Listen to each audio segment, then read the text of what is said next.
Hello everyone and welcome back to another playthrough in Fortnite Horror. In today's episode, oh boy, do I have the map for you. This is Phantom Investigation. It's essentially a ghost hunting map that revolves around the premise that you are going into a haunted house, trying to figure out the particular ghost in question through means of using different equipment in order to get results. If this sounds familiar to you, this is essentially what Phasmophobia does in its own dedicated game. In fact, the creator himself, in a number of his YouTube videos, admits that his inspiration, and in fact the majority of this game, is ripped directly from Phasmophobia. If you happen to know what Phasmophobia is like, you will get what I'm doing right away. However, for those who are essentially the uninitiated, you're going to see some things that you may not see in a Fortnite horror game. I'm going to leave a link in the description below to the creator's channel and one of his videos on how to use the equipment. But with that all being said, let's just hop in. Alright, so we're in the lobby. I'm going to turn off first person mode, cinematic mode, and camera shake in order to give you guys a better idea of what you're going to be dealing with. Obviously, we have different maps that we can choose from. Right now, we have the street house selected, but if you wish, you could also choose the apartment. There's going to be another map in the future that'll be coming, so stay tuned.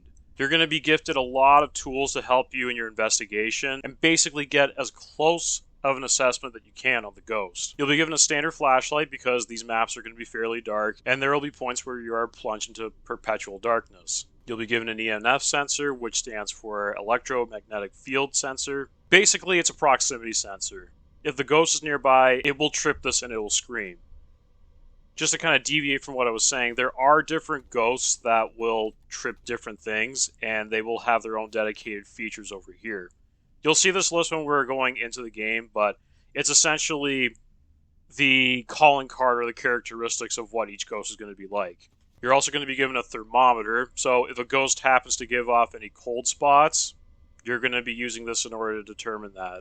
You'll have night vision goggles, which will allow you to see everything in low light. You'll also get a spirit box, which will essentially give you EVPs, which are electronic voice phenomenon.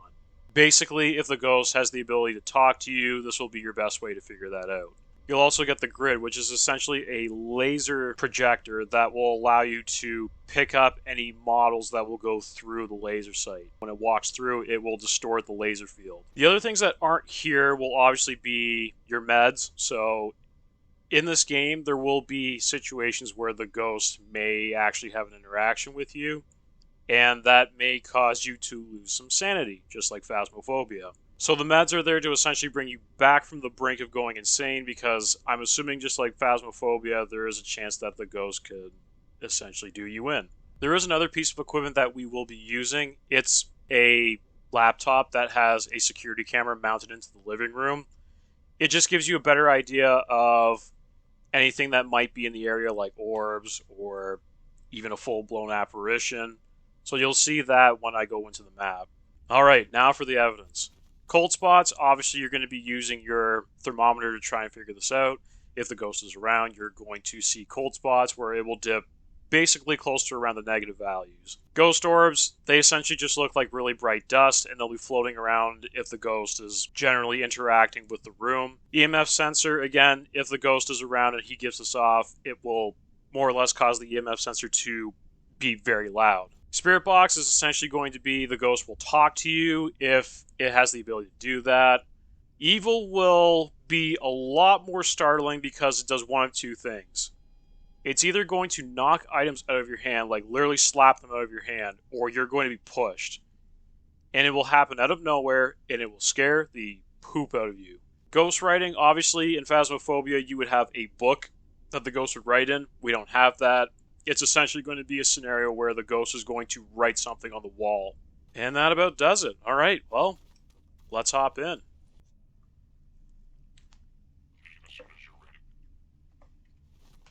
So as you can see here, we have all of our lists here to help us kind of go through everything. You'll have a checkoff box here, so if you happen to detect anything and you say, oh, well, the ghost does this, it will actually mark off everything for you here.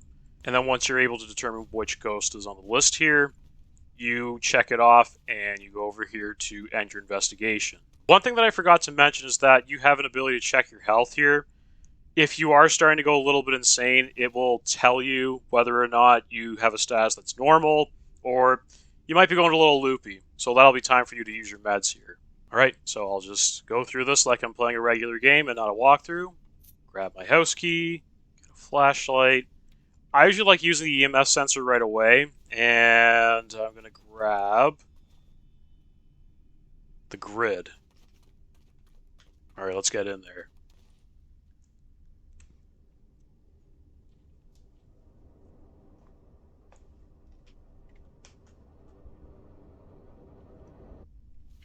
What I normally like to do is I like to turn on every light, just to kind of give me an idea of where the ghost is going to be kind of manipulating things.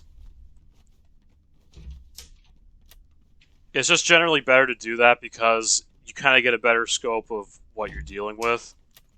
Because obviously the ghost is going to mess with a lot of things once it starts getting active. Okay, I'm going to place my EMF here, place the grid there, and I'm going to grab a thermometer and the spirit box.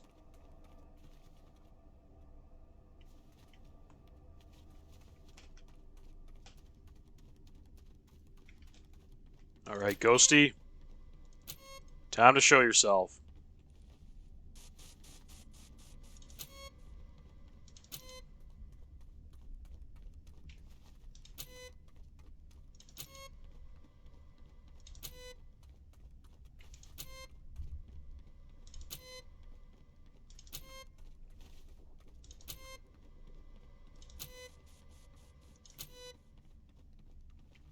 There's our security camera there, so we kind of get an idea of what's going on inside the house.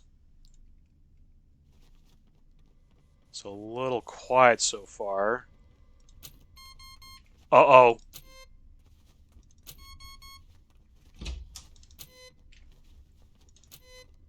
Where is this guy?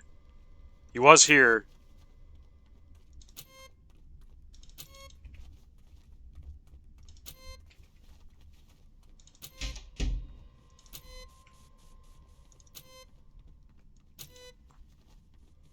Lost him. Okay, so he's kind of hovering around here, or at least he was.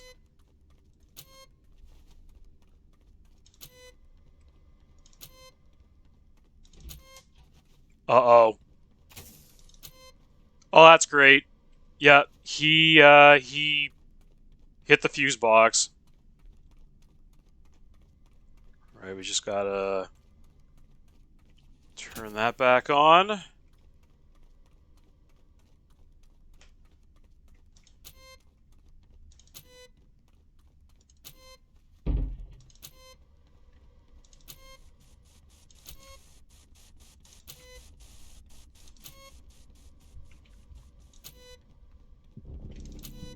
Okay. You know what? We're gonna set up shop in the kitchen since he's a little bit more active over there.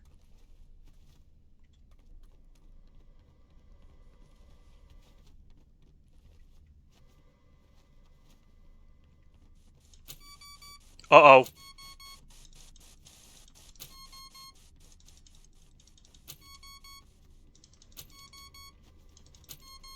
He's here.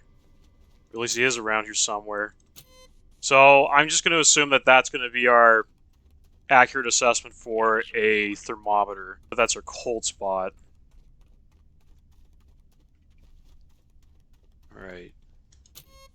I'm just going to keep the thermometer on me because it is a good indicator that he's around.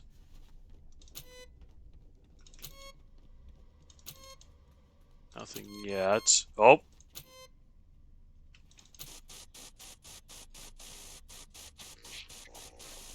There we go, we got spirit box. Alright, I'm going to leave that there.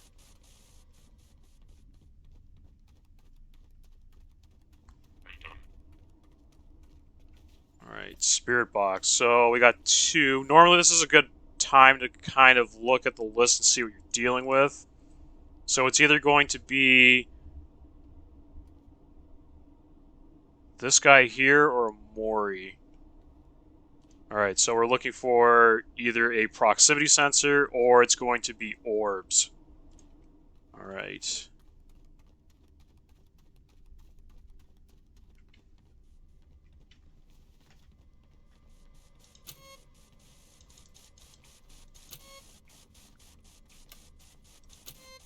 Might be a bit easier to turn off the lights. Yeah, okay, you know what? He's in here somewhere. He's right in front of me.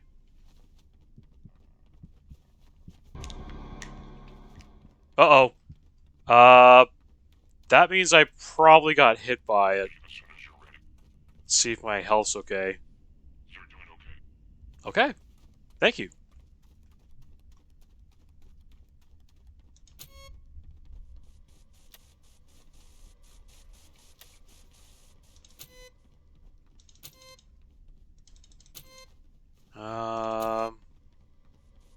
You know, it seems to be a little bit more active in the living room. I'm just going to place the grid here. Yeah, he's a crafty little bugger.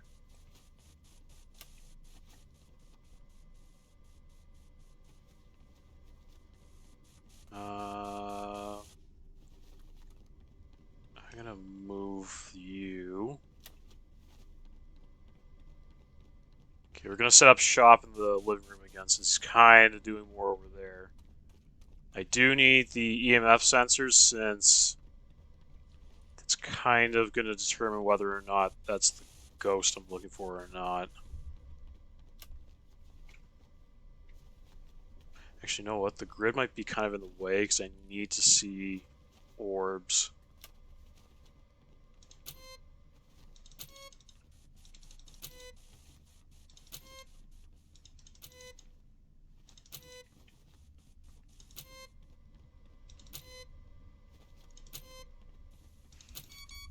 Uh-oh. Oh, there we go. EMF. All right. So I'm going to go outside. I'm going to go over to the list. Check that off. And it's the bottom one. All right. So I'm going to choose that guy there. And I'm going to end my investigation. All right. Moment of truth. Let's see if this is our ghost. It is! Hey, I did it! The really great thing about this is that there is a humongous amount of replayability in this map. So you can do this again multiple times. You can do this with friends. I highly recommend that you give this a couple of playthroughs just to get a little bit more acquainted with it. You're going to run into a majority of the pieces of evidence multiple times. There are rare occasions where you will never run into anything. I think the one thing I can say is that I haven't seen ghostwriting yet, and there was one time that I ever saw orbs. So I highly recommend replaying it because you get more comfortable with it and you're going to get a lot more successes. So it's safe to say that I'm going to be replaying the ever-loving you-know-what out of this map. This is probably going to be my favorite game type to play, and I highly recommend that you give this a try. I'm going to link the creator's YouTube channel in the description below so you can kind of get an idea of what he's doing with regards to new updates, maps, and even tips and tricks. But if you are interested in trying this map out for yourself, the creator's code is in the top left-hand corner, and the island code is right next to it.